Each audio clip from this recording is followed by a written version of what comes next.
₹5 का उधार। साल 1998। इलाहाबाद का सिविल लाइंस। रमेश नाम का लड़का बीए फर्स्ट ईयर में था। घर की हालत ठीक नहीं थी। पापा पोस्टमैन थे। महीने के आखिर में जेब खाली। उस दिन यूनिवर्सिटी में फीस जमा करने की आखिरी तारीख थी। ₹500 कम पड़ रहे थे। रमेश ने अपने सारे दोस्तों से मांगा।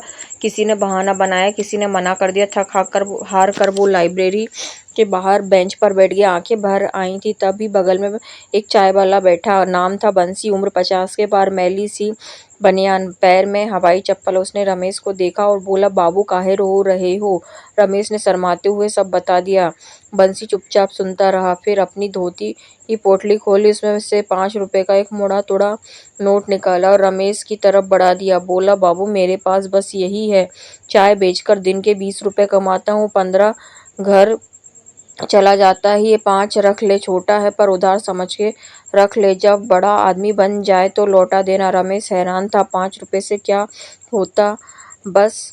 पर बंसी की आंखों में जो अपनापन था उसने मना नहीं करने दिया। उसने नोट ले लिया। बंसी बोला, जब फीस जमा कर दे ऊपर वाला रास्ता निकालेगा। पता नहीं कैसे पर उसी दिन रमेश के चाचा ने ₹500 मनी ऑर्डर भेज दिया। फीस जमा हो गई। 25 साल बीत गए। रमेश अब मिस्टर रमेश सिंह बन चुका था। दिल्ली में उसकी बड़ी आईटी कंपनी थी। गाड़ी बंगला सब था। पर वो ₹5 का नोट आज भी उसने अपने पर्स में संभाल कर रखा था। एक दिन बिजनेस के सिलसिले में इलाहाबाद जाना हुआ। पुरानी यादें ताजा हो गई। वो सीधा सिविल लाइंस पहुंचा। लाइब्रेरी वहीं थी पर वो बेंच टूट चुकी थी। चाय की दुकान भी नहीं थी। पूछने पर पता चला बंसी 10 साल पहले गुजर गया। एक झोपड़ी में अकेला रहता था। कोई आगे पीछे नहीं था। रमेश का दिल बैठ गया। उधार लौटाने का मौका भी चला गया। निराश होकर वो लौटने लगा। तभी एक 12 साल का लड़का दौड़ता हुआ आया। साहब, आप रमेश बाबू हो? रमेश चौंका। हाँ, पर तुम?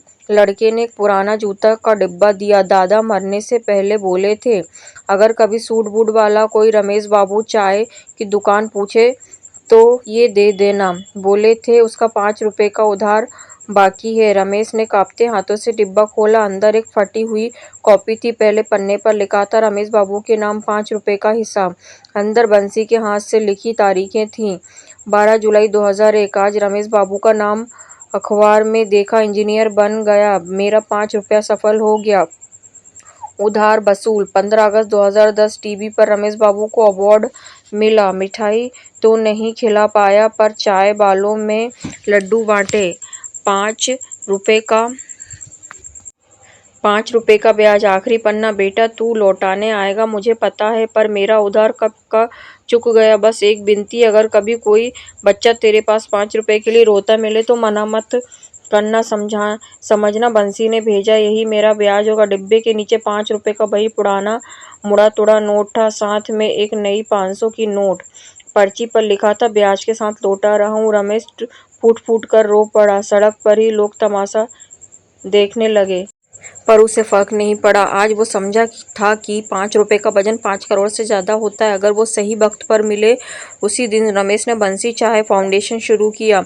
हर साल 100 गरीब बच्चों की कॉलेज फीस भरता है। शर्त एक ही है, जब वो कामयाब हो तो किसी और के ₹5 बन जाए। रमेश की पर्स में आज भी 2 नोट हैं, एक 5 का और उसे रुलाता, और एक 500 का जो उसे हंसाता, क्योंकि अब उसे ₹5 का उधार चुकाने का तरीका मिल गया था। सीख। वक्त पर दी गई छोटी मदद जिंदगी का सबसे बड़ा कर्ज बन जाती है। और असली अमीर वो नहीं जिसके पास पैसा, असली अमीर वो है जो किसी के लिए बंसी बन जाए।